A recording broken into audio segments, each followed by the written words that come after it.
because I didn't ask you to join me for me to lecture. I'm excited to speak to you, and I would like you to share your story. Now, I don't know if you heard the first part. I do want to say this and repeat this. I told the audience earlier I will be repeating this again. I did a show, I believe, last week featuring Margaret Walker Alexander, and I came across her series of African American studies, which I found a book that I was telling the audience I just fell in love with, Black Folklore and the Politics of Racial Representation. So this is how I found you and the work that you've been doing. So I'm really excited. Let's talk about you and your works and your journey, and then we can get into your new project about Anna Julia Cooper. Okay. So I'm so glad, first of all, that that you found the book through, looking into Margaret Walker Alexander, because that is part of the point of the series with Mississippi, University Press of Mississippi, is to bring attention to Margaret Walker and her work. And so it's really, it's an honor to have my book as part of that series, and I'm so glad to see, her work getting the attention that it deserves. So I'll say a little bit about how I came to the kind of work that I'm doing. It's kind of I guess, an interesting journey. So I come from what, for lack of, again, better terms, better language, is a kind of mixed race background. So my mother was an immigrant from Greece who came over when she was about 13. My father is African American, again, for lack of a better term, from North Carolina, who migrated north in the 1950s. And, so they met, and it was actually kind of interesting. My father played football. He played at Syracuse University, and he played it for the Buffalo Bills. And when he was 20 and my mom was 17, his mom died. And so they ended up adopting all of his siblings. So they were 20 and 17 with 5 kids, and, which is completely, unusual, but it was a challenge. And he ended up moving the family to Buffalo, New York, so he could play football there. So I grew up in a suburb in Buffalo, the predominantly white suburb in Buffalo, New York. And I had an interesting upbringing because, it was a small town, and so everyone knew our racial makeup and background. But because my father played football, it kind of gave us a little bit of like, well, you're okay, Wow, got you. You know what I'm saying? So, so that was really, it was really kind of a confusing and hard place to grow up. Really, in some ways, really isolating. And so, I had a lot of questions and issues and challenges that I grew up with in that space. And it wasn't until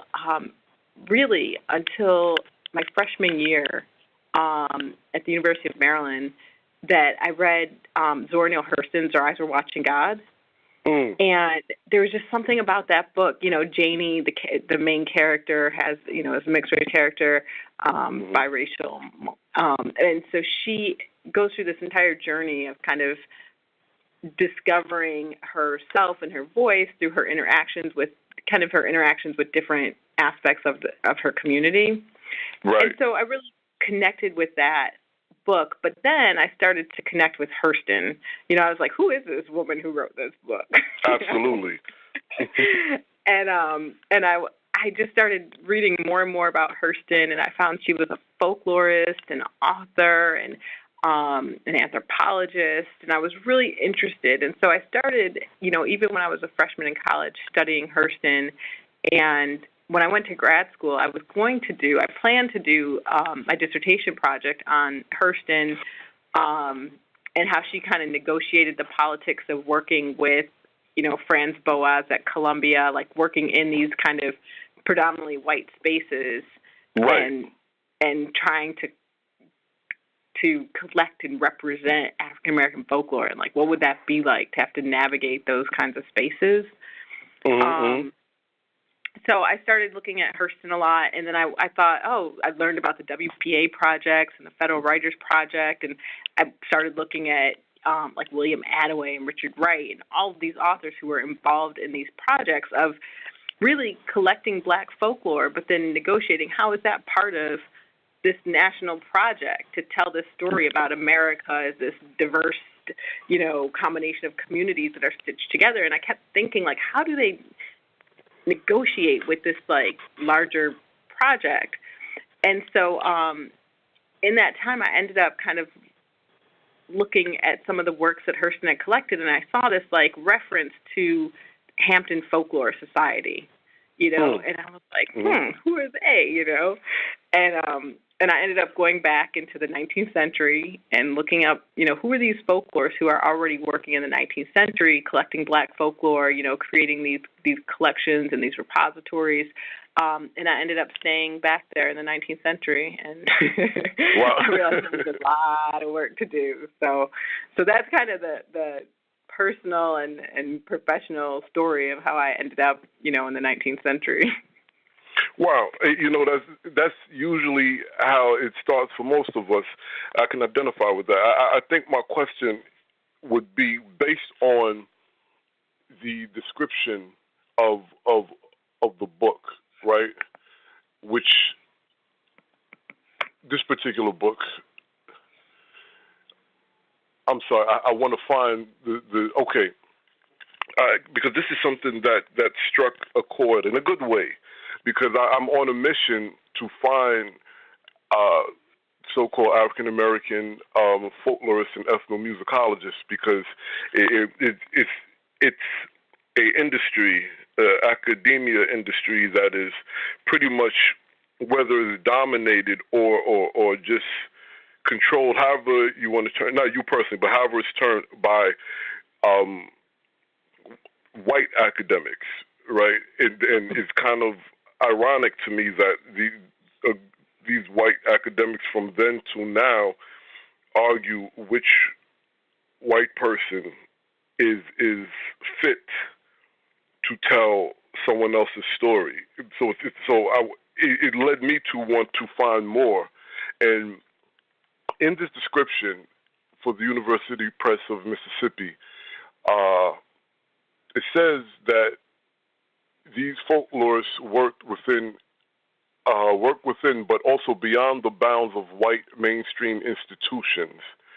Could you break that down and the importance of that? And now, just to be clear, I'm not sure, based on what I know of you, I'm sure you looked me up to see if I was legitimate, because you are.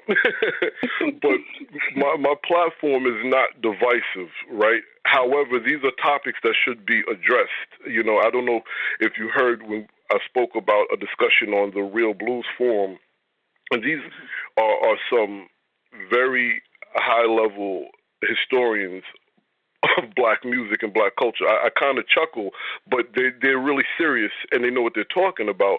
But it's a group of white men discussing who's fit to tell the Black story, and none of these people that you've mentioned were really part of this conversation for the most part, right? So could you explain the importance of this? Yeah, that was one of the things that really motivated the project, is I was looking in folklore studies, like the discipline of folklore studies, the kind of mainstream white discipline, and even in books about 19th century folklore, or even references to Black folklore, they still weren't talking about the Hampton folklorists. And so that really just, for me, was like, okay, this book needs to be written. People need to know that there were Black folklorists doing this work. It wasn't just, the predominantly white or all white American Folklore Society. And so what was really interesting to me, so the project has really two kind of parts to it. So the one part is looking at these Black folklorists and how they kind of emerged in relation to and beyond these white institutions. And the other part, which I'll table, but we can come back to, is thinking about the role that Black folklore and the discourse of folklore was playing in different, like, legal and political rhetoric of this time. Because that was really surprising to me, to find that there were, legal and political rhetoric and discourse around folklore. And that was really curious. So I can come back to that. But so what happened with the Hampton folklorists is I kind of traced them back to this 1893 founding of the Hampton Folklore Society. But once I got there, I realized that they were already doing kind of Black folklore studies at Hampton before this. And so what happened, the Hampton Institute was founded by a man named Samuel Armstrong, who was a former Union Army general. His parents were missionaries. They had done missionary work in Hawaii, and so he grew up in Oahu. He spent the first 18 years of his life in Oahu. His father was the minister of public instruction there, and he was in charge of, quote-unquote, educating the natives. And now, wait a second. I need you to set something up here, because Hampton is a HBCU, correct? Yes. Now, is the person who started this considered Black, African American, or no? Okay. No. So he's white. He's white. Union Army general. He was part of the American Missionary Society. They were working with the Freedmen's Bureau to help set up schools after the Civil War. And so this is part of that project. And so, yeah. This is part of the Reconstruction period.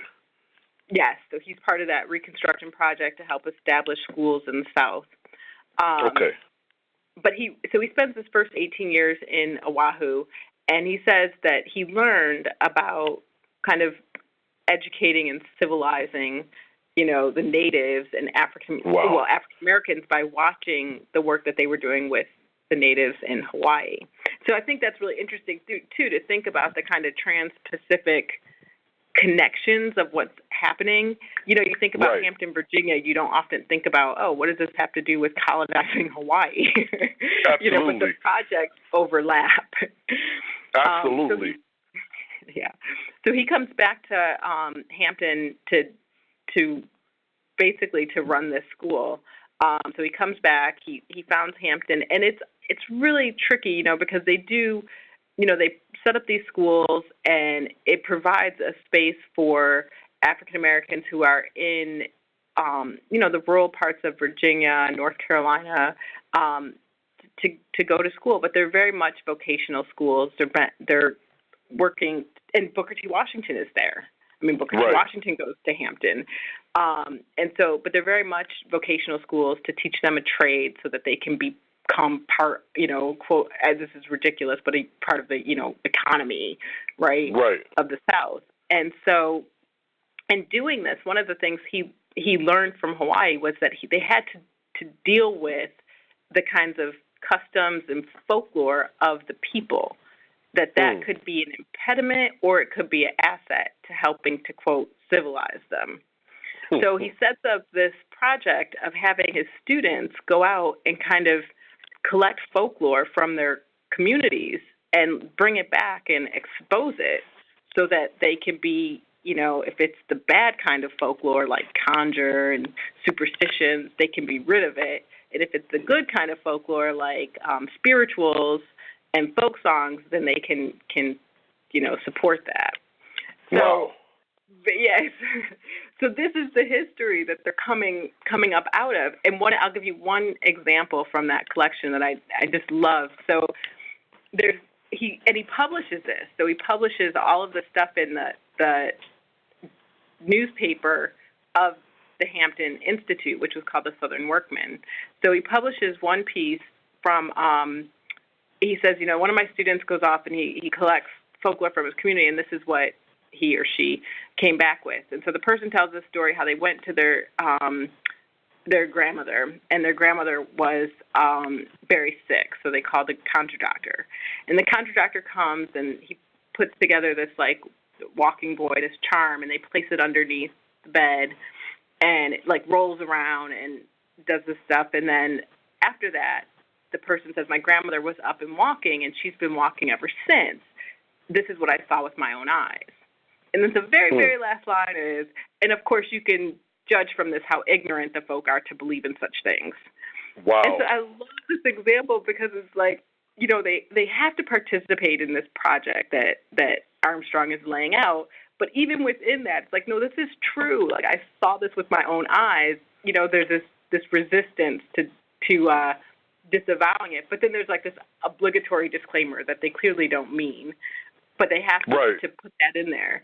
And so it just showed me, how they were kind of moving in what Houston Baker calls tight spaces, how they were moving within these tight spaces to participate in the project, but still kind of call that project into question. Wow. Well, I mean, besides that being very telling on so many levels, it's very telling. Now, you have a new project, because I can keep you talking about that particular project for the rest of the time, but I would like to talk about your new project, especially because when you come to New York, I really, if you have not been already, would suggest that you go to the African American Museum of Nassau in Nassau County, Long Island. Okay. They have a little, not a little, excuse me, I'm not minimizing their works, but they have a piece on Anna Julia Haywood as well. But I want to talk about, yes, they have, very interesting, the entire place.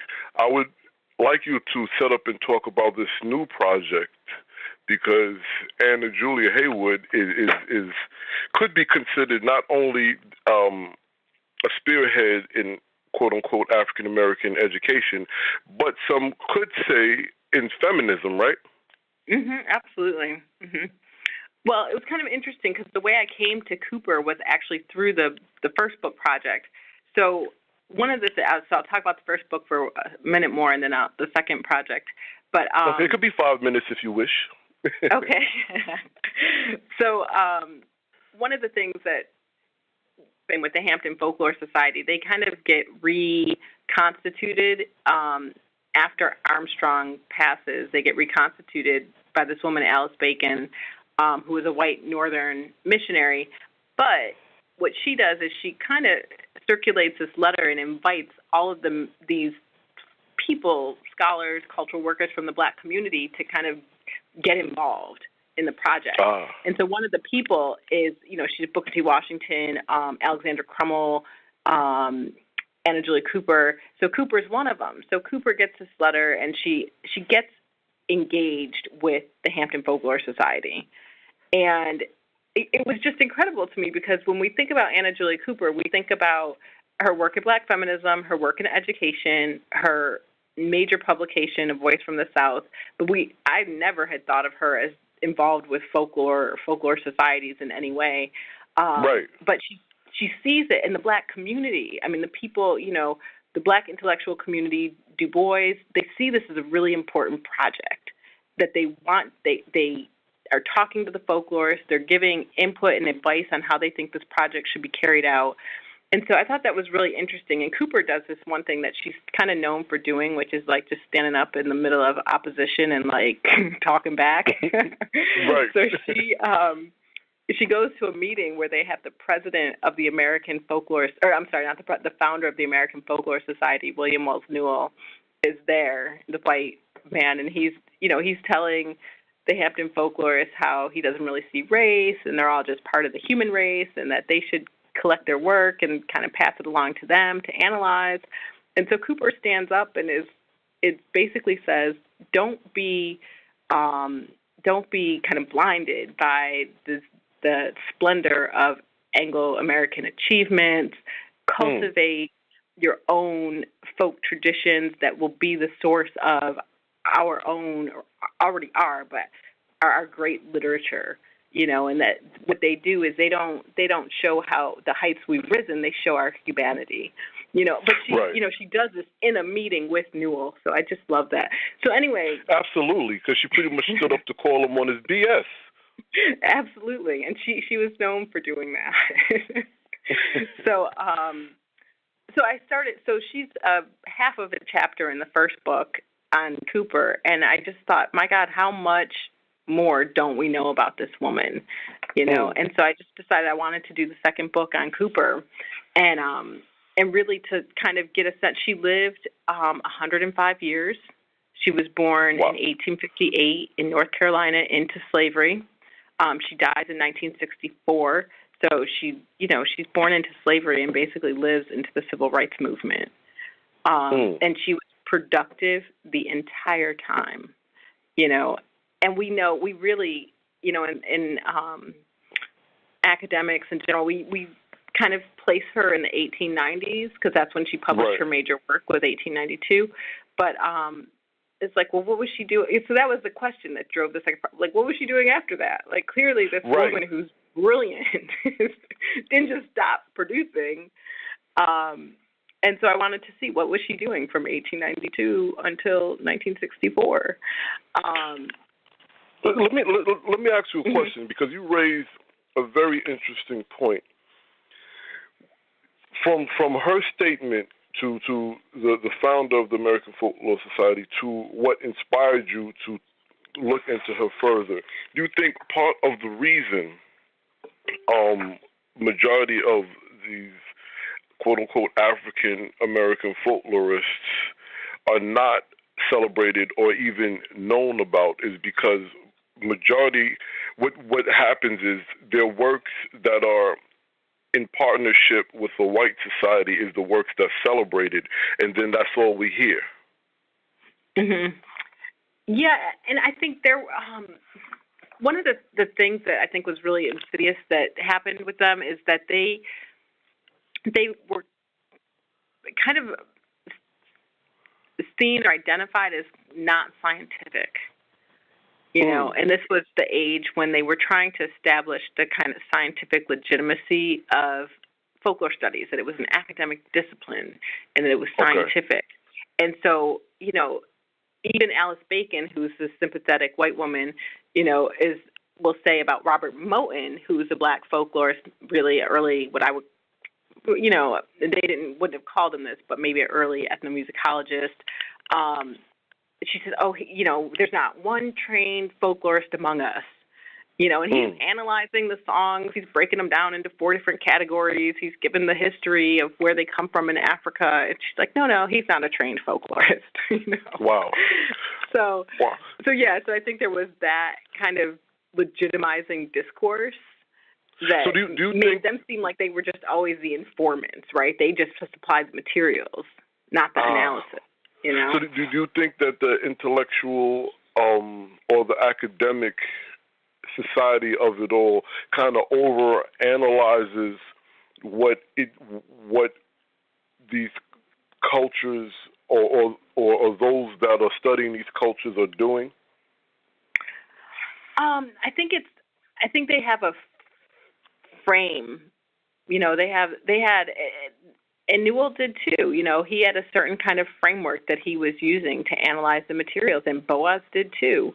And so it becomes a challenge, I think, for things that, one, their perspective is what's being, legitimized and reified, but then for things that don't fit inside their perspective, what do they do with those?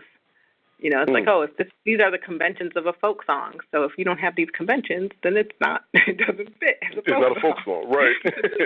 Well, do you consider yourself? Now, I do. So I'm going to answer the question right now. I do, but do you consider yourself a folklorist?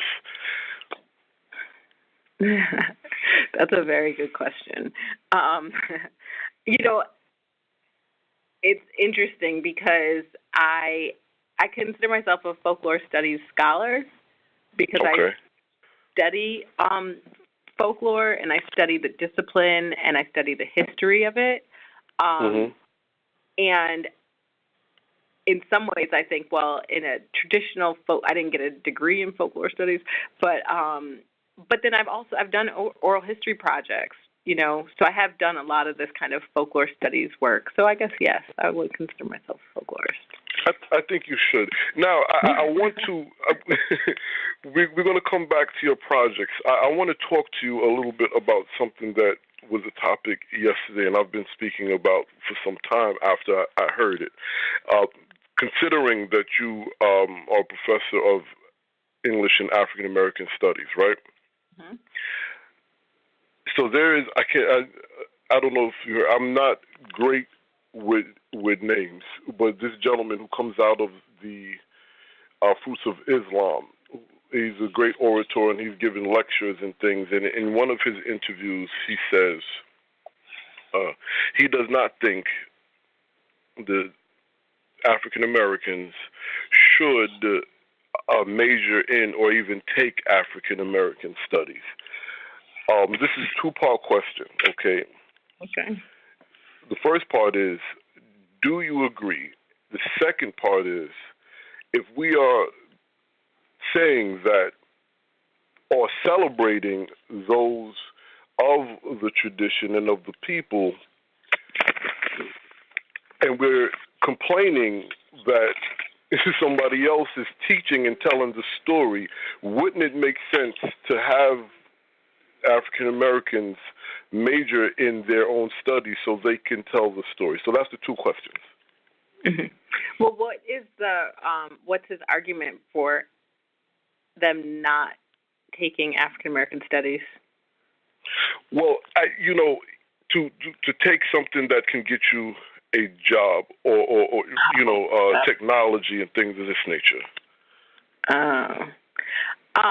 Well, I'm and that we really don't need to.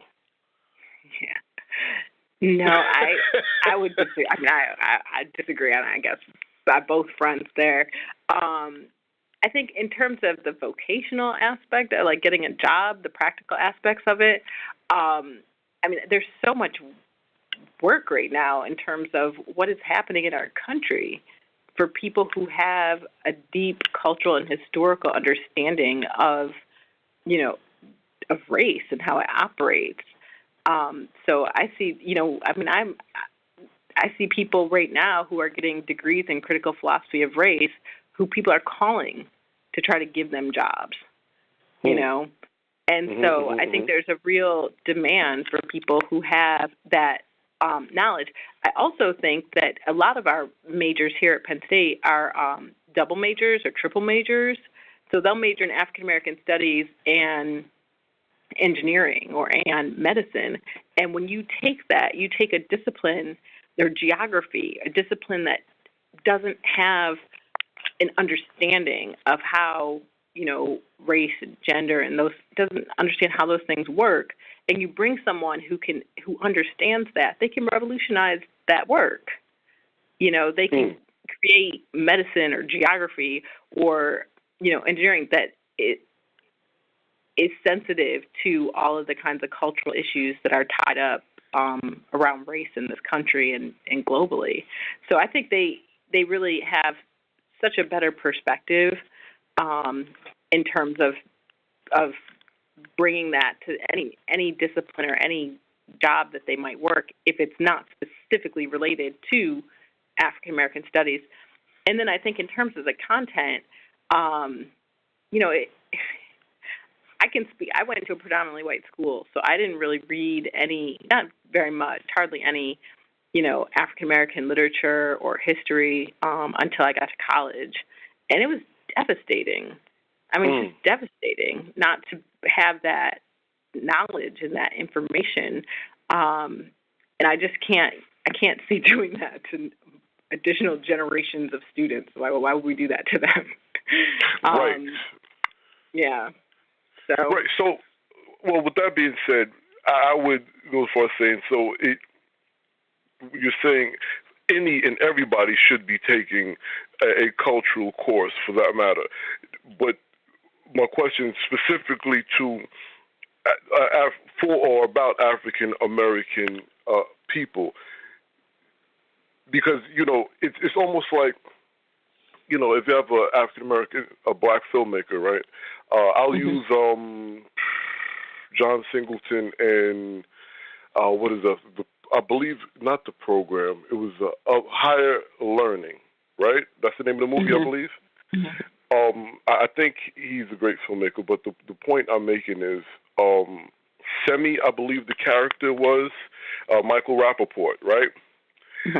As someone who studied film and who's made a couple of films, I think Semi is the best and most developed character out of the entire film, right? Now, again, he's never said this. I'm going in regards to my personal studies and my personal experiences. What I've gathered from that is he had to take time to study this character, the character's culture, and how the person think, and how a character as such would think. Where the black characters, he may not have felt that he had to really take the time to study and see how they would think, because it's almost like breathing for another black person, right? Mm-hmm. Would you think bringing that into the academic arena is a shortcoming for us, because why as a black person, why would I take African American studies when I'm black? I know, and it kind of, do you understand what I'm saying? Mm-hmm. Yeah. I mean, I think this goes back to, thinking about Carter G. Woodson, right, and wanting to create the Association for the Study of African American Life and Culture, and realizing that black people, as white people, everybody's been miseducated about African American and African and black history, right? And Absolutely. So having a space where, for us, especially in African American studies, it's not just, that we are learning about African American or black or diaspora culture, but it's also prioritizing works by African, diaspora, black scholars, right? Like this is, so, you might be able to read a couple things in your other classes about that, but to be able to say, no, this is a body of work with scholars, of African descent who are able to who have thought about this, who have created, theories and studies, and can really convey a lot of knowledge, especially historically, that helps give us a different understanding of what's happening in the contemporary moment, or give a frame for what's happening in the contemporary moment. And there are plenty of black students in my classes who have never heard of, Ralph Ellison. So there's always something. So we should not take advantage. We should take advantage and not brush it to the side. Yeah, I mean, I think it's really important. I think even even if you have a student who's like, well, say they're going to take a folklore class, African American folklore class, and they say, well, this is just talk and stories that my family tells. Like, why do I have to take a class about it? But I think it can provide a way in which it says, what you do and what's happening in your family, in your life, your experiences, they can become a valid site for scholarly work, right? You can find ways to theorize about that can then help other people think about what's happening. I'll give you an example, actually. So when I was, as I said, I grew up in a predominantly white town, and when I would go to lunch and stuff like that, when I got to junior high, all the kids would scream they would say racial slurs and call me the M word and pass notes and say all this. It was awful, And but at the same time, I'm sorry you had to deal with that. Yeah, it's okay now, but but at the same time, my family, when we would go back and see our family, they would use the M word, and so it was very, it's like, oh wait, we can use it here, but not, so it was really confusing. And then when I was a freshman, again at the University of Maryland, we had to do a research paper, and I did my research paper on the N word, and I ended up interviewing, all these people, like, well, when do you use it? How do you use it? What does it mean to you? And it was literally, I started to say, something I've been through is I could find a framework for it. Like, these are microaggressions, these are macroaggressions, this is code switching, and I didn't know what that stuff was, but it started to make it so that something that I went through that was just this individual isolating experience became this space through which I could then say, oh, here's what's happening. Now I understand this. I can help other people understand what's happening in this, dynamic. And so right, I think and put it into a context. Yeah, and so I could have just been like, well, I don't need someone to tell me about what this means. I've lived it. But being able to, think about it in a way that really made me recognize and grapple with the complexities of it, and to borrow other people, like Gloria Naylor talks about it in a short story she wrote, The Meaning of a Word. Dick Gregory talks about it. So then I got to reading them, and I was like, oh, I'm not alone. This is happening all the time. James Weldon Johnson talks about this. Like, yeah, it's okay. And so I got to connect up my experience with a whole community, of Black writers who have been through similar types of things.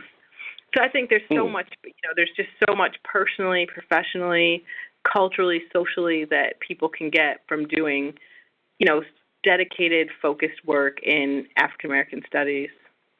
No, I agree. So now I have to bring it to the blues, okay?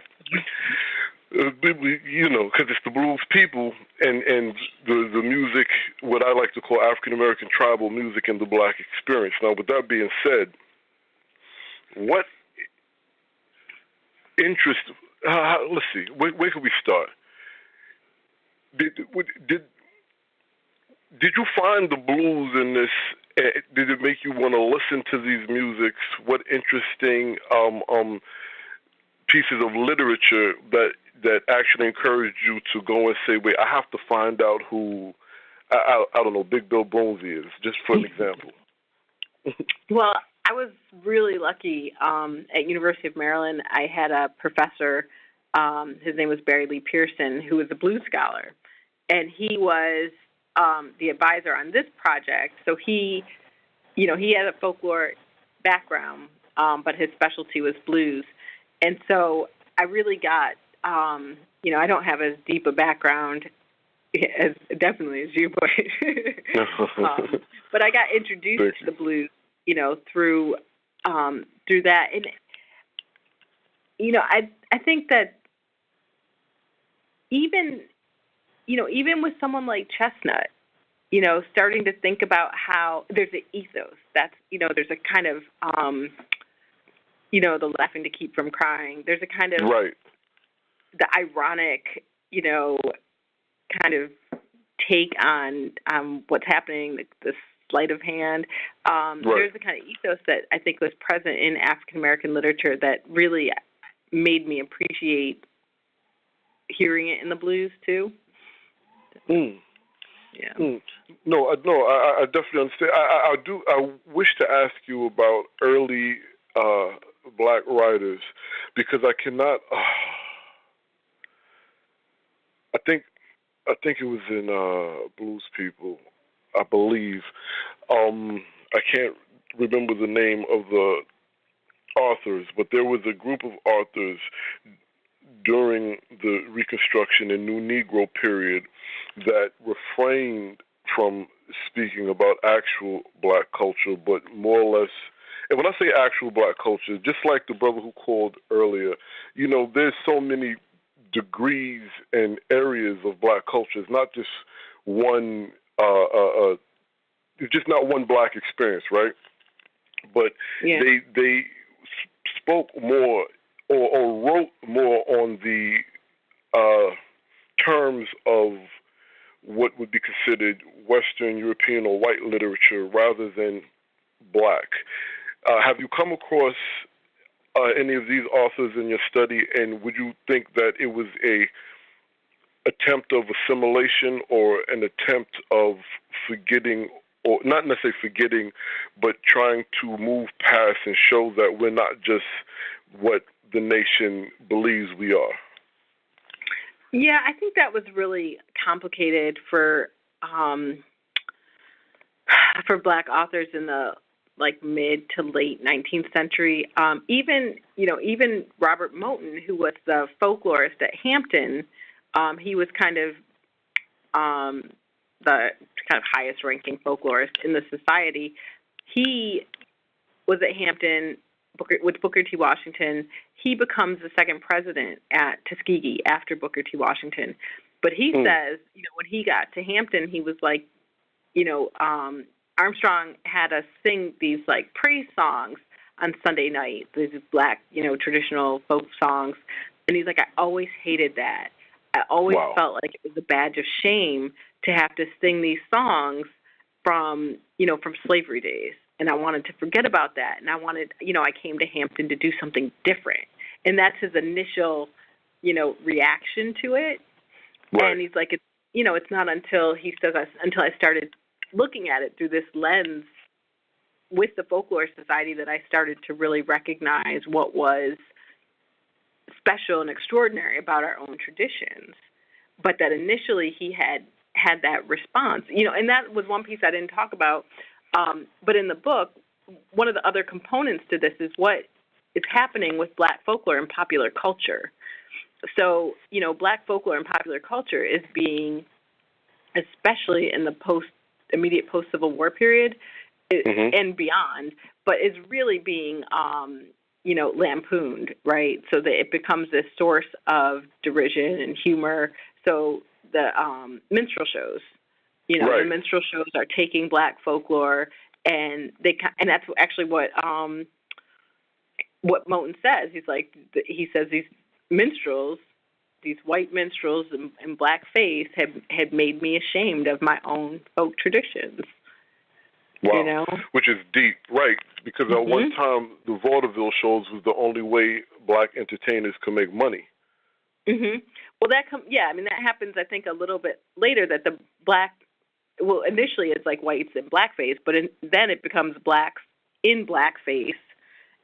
They initially wanted Blacks to actually wear blackface just like the white actors, but then they realized in like the 1890s that they want Blacks not in blackface because the variation of colors lended to the authenticity of the performance.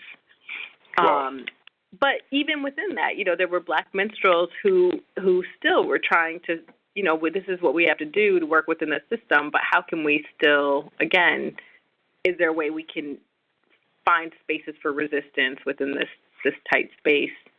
But yeah, so I think it's also interesting because Cooper gets kind of lumped, and Du Bois does too sometimes, lumped within that group of like, well, they wanted to be, like the white Victorian middle class values, right?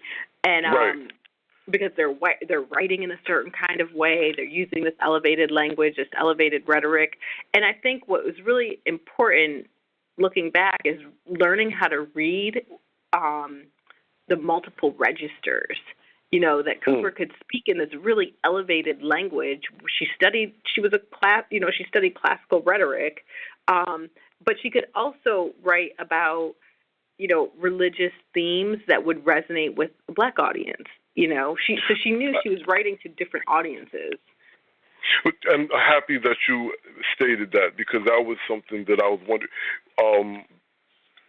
That it was a concept topic that I wanted to address in regards to when these pieces are being written, whether they're essays, articles, short stories, or books. Who was and who are the audience? I do want to ask you one last question before our live feed disconnects, so that people can hear your answer. Well, I want to say one thing really quick. You mentioned Charlotte Forten Grimke. So I just wanted to go back to Charlotte Forten Grimke. So she is really great. And one of the things that one of the projects that she takes on later in her life is to try to publish Charlotte Forten Grimke's writings. So she spends 20 years trying to collect and publish Charlotte Forten Grimke's writings. And she goes to Du Bois and she asks for his help. He can't really help her out. So she starts in the 1930s. In 1951, she privately publishes it on her own because she wants this Black woman's writings to be accessible. And then Charlotte Forten Grimke, just an interesting note. So she was actually born in Philadelphia, a free Black in Philadelphia, from generations of free Blacks. And I just love this, so I'm going to tell it. Please. Her grandfather was James Forten, and he was a Black sailmaker. So he became pretty wealthy in Philadelphia making sails. And he actually helped fund William Lloyd Garrison's The Liberator. So the Wow. abolitionist newspaper, which I just think is so important because when we look back, we always think, oh, we've got all of these, white abolitionists who are helping the black folk get free. And we never think that, no, James Forten is funding Garrison, not the other way around. Imagine that. So Imagine that. And that's a huge piece of information that's necessary and understood why it's never mentioned. Mm-hmm. And not to mention why I love Charlotte so much. She's recorded to be the very first to record black spirituals. Mm-hmm. When she was working in South Carolina. Yes, ma'am. Now, Yeah. I do need to ask you this. Okay. Based on your studies, I'm not trying to prove my theory, but more or less you would know. Would you say that after the Civil War and emancipation, during this time that you're discussing with us, would be the pivotal point of class consciousness in the black community as a whole? So is there the rise of class consciousness in the post-Civil War period? Yes, middle class, lower class, etc. Yes. That's a good question. I don't know. That's a difficult question. Yeah, it's really hard. It's hard to say. I mean, I think there's always a sense of class consciousness. I mean, I'm sure things shift after emancipation. Although there's definitely a kind of class caste consciousness before emancipation as well. Absolutely. In terms of, who were free blacks and who had, mobility rights. But I don't know if I could venture to answer that for you. Sorry. Okay. No, that's okay. It's okay. The reason because I'm wondering and I'm searching for these answers and I'm raising the case because we see in this time that you and I are discussing up until the early 60s or civil rights time that different writers take different positions, and you explain how even Anna Julia Haywood Cooper was able to speak to different classes of people. So some may have journeyed to speak to one particular, and some may have journeyed to speak to another. That's why I was asking. Go ahead. Well, I think that there was, at least in the people I study, even Du Bois, Cooper, Grimke, all of those kind of, I heard you mention the talented 10th, if you want to call them the talented 10th. I think that even if there was a way in which their education and they definitely, because here's the thing, Cooper often gets classed as like, oh, she was this middle class, person, but Cooper's husband died when she was 22. She lived on her own. She had to raise 5 kids. She worked her entire life. Entire life. And she was always, there was a sense though but she did have some privileges intellectually, and of course more money than other, maybe, less affluent working class blacks. But I think there was a sense of community. Cooper always felt that she was in service to the common people. She worked at Dunbar, but she also started a school called Frelinghuysen for blacks who couldn't go to Howard, who had to work. And so she started a school, and then she moved it into she didn't start a school. She became president of that school, and then she moved it into her house. So I think there was a real sense of, you might have certain advantages, but you weren't separated from or kind of classed off from. Right. But she comes out of bondage and slavery, though, so she would still identify, correct? Mm-hmm. Absolutely. So I just want to say that the project is called the Cooper Project. It's you can follow us on Facebook at Digital Cooper, and we'll be posting updates. And the Cooper collection at Howard is now live at Digital Howard. All of her papers from the Moreland Spingarn are accessible.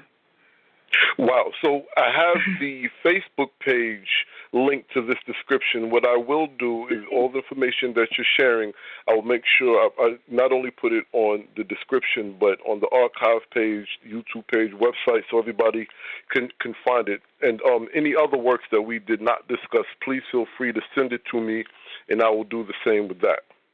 Okay. And I want to thank you so much for giving me a chance to talk about stuff that I love and is important to me, and for what you're doing. I think it's just amazing to keep this conversation going. So thank you.